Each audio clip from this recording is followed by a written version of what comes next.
Бұлақ көрсең көзін аш дейді қазағым. Су адам өмірінде ең үйреншікті, алайда ең маңызды рөл атқаратын заттардың бірі. Бүгінгі біздің конкретика айдарымызда дәл осы бүкіл тіршілік иелерінің құрамдас бөлігі H2O жайында айтып береміз.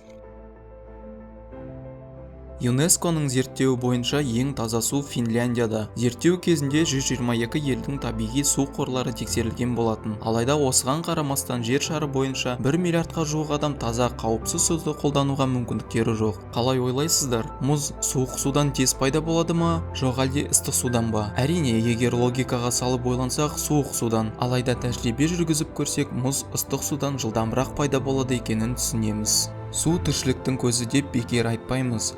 Жер шарын мекен ететін әрбір тірі жан бойының басым көпшілігі су. Мысалға, адам баласы 86% судан тұрады. Тіпті біздің басымыз 75%-ға, ал теріміз 70%-ға судан тұрады.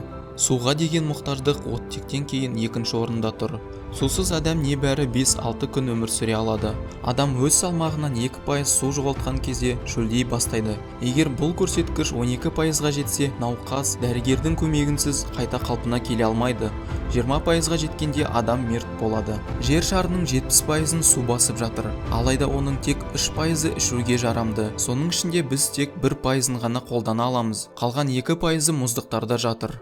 Ал қазір арықтағысы келіп жүргендер үшін жақындырақ отырып тыңдаймыз. Су арқылы артық салмақпен күресуге болады. Егер сусындардың ішінен тек суды ғана қолдансақ, тағам мөлшерінің құнарлығын төмендете аламыз. Бірінші себеп, дүкендерде сатылатын тәтті сусындардың ішінде қанттың мөлшері көп. Екінші себеп, су ішкеннен кейін, шай немесе кофе ішкеннен кейін сияқты тәтті жеуге тартпайды.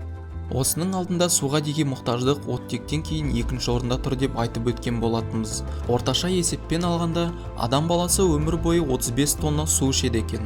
Сіздер өмірлеріңізде жанатын су жайында естідіңіздер ме?